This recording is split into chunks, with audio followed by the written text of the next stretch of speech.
Check this out. You see this?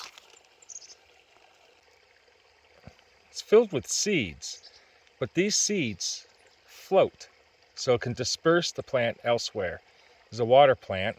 It's Arrow-arum. It's one of the names.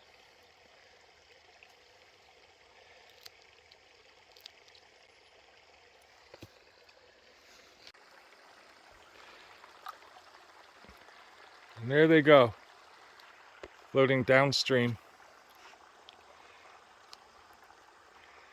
to plant themselves elsewhere.